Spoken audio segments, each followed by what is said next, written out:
Each November, I explore the theme of gratitude as one of my sermons in the month. And we are here at the next sermon in our series exploring the new language and covenant for our Unitarian Universalist Association around shared values. Today's shared value is generosity. We cultivate a spirit of gratitude and hope. I have a vivid memory from childhood that I think is real, of my great uncle showing up at our house with a suitcase full of small glass jars and herbs. I remember him pulling something out to give to my mom, to give me to help with an ailment.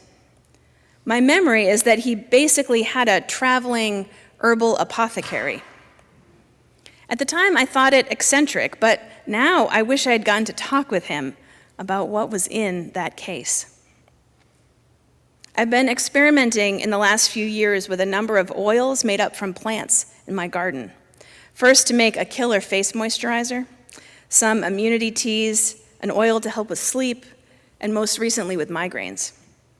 I've been giving away a lot of packets and bottles, and when I pulled the most recent one out of my bag, I thought of my great uncle.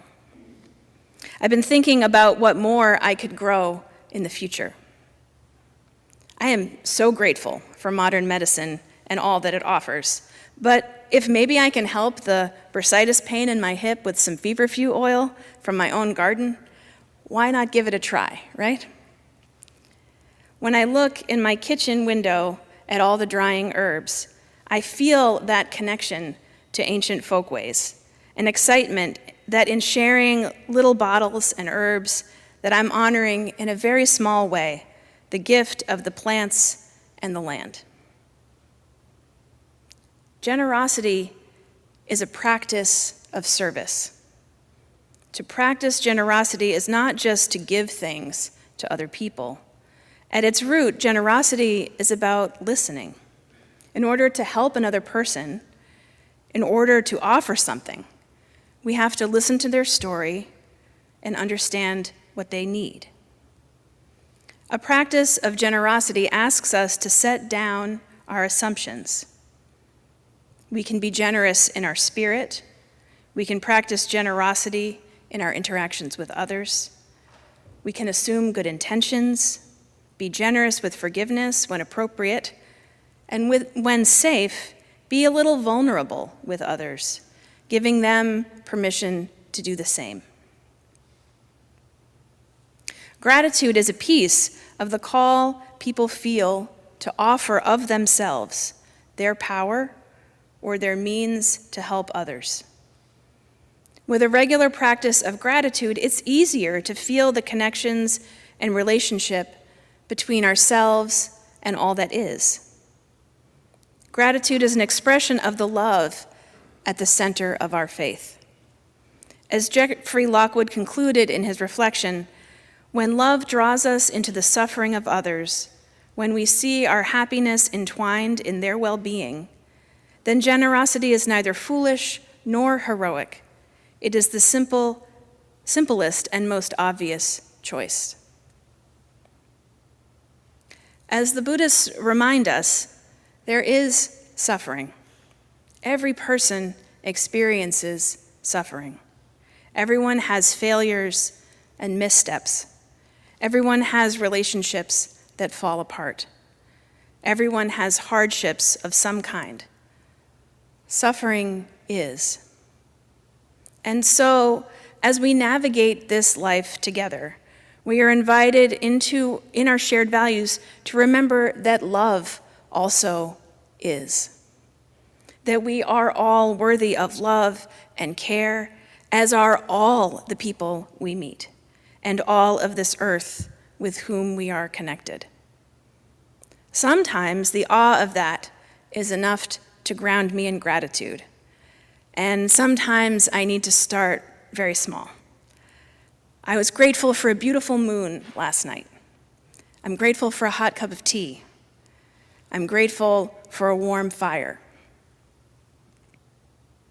Sometimes, in the face of suffering, it can be hard to find that for which we are grateful.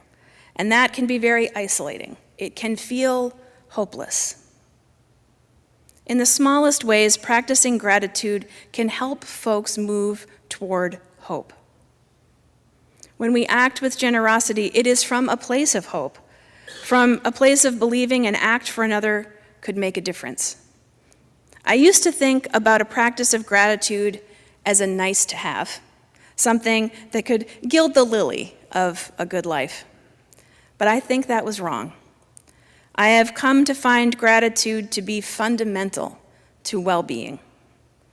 If I can be in the muck of feelings and pain and find one small thing that I'm grateful for, it can pull me a little farther out of that muck. It's a rope line of hope and body memory that all is not lost, and a tangible reminder of our interconnection with the web of life.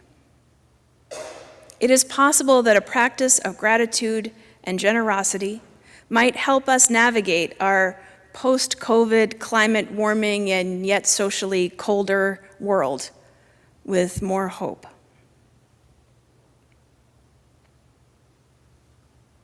People do terrible things to one another and to the planet, seeking power. And fundamental to our Unitarian Universalism is faith that there might be a way to change their minds and actions. In this way, we are a radically hopeful faith. We seek to understand patterns of oppression and violence in the world, believe that people are inherently good and able to make more compassionate choices, and then do what we can to help make the world more just. These are truly hopeful acts. My favorite quote from Unitarian Universalist theologian James Luther Adams, I've shared with you many times before, but here's one more time again. The love of God, then, is the giving of oneself to the power that holds the world together, and that when we are tearing it apart, persuades us to come to ourselves and start on new beginnings. This one sentence holds so much. The idea that there is something that holds the world together. We can interpret that to mean many things: the web, a force, love. He names that we tear at our world and connection, that there is suffering. And then alludes to the idea from process theology, which is a sermon for another day, of being lured, persuaded to come to ourselves. And again, that could be through relationships with people and the earth, or with a force in the universe, to know ourselves, to be present. And then we have hope and a call to action with new beginnings. The love of God, then, is the giving of oneself to the power that holds the world together, and that when we are tearing it apart, persuades us to come to ourselves and start on new beginnings. We are in this together, inexorably bound to one another. When we recognize that and begin anew in relationship, love and the strength to move through and make meaning of suffering grows. And for that, I am grateful. If you feel yourself pulled toward despair, isolation, or hopelessness, I invite you to experiment with a practice of generosity. First, be generous with yourself, that yes, there is suffering, and you are part of that, just like everybody else. But then to remember that there is also love, and you are a part of that, as is everybody else. Take a deep breath and find one thing, no matter how big or small, that you are grateful for. And then, as you move through the world, listen. If you are able to be of service to others, do that first by listening to their experience and needs. Feel the strands of interconnection around us. Strengthen them when you can, and lean on them when you need. In a few minutes, we're going to sing a song from Reverend Dr. Rebecca Parker, who I'm going to give the last word. But I'm going to share the words, so I'm going to share the words with you now. We'll sing them in a little bit. There is a love holding us. There is a love holding all that we love. We rest in this love. I am grateful for each and every one of you. So may it be, and amen.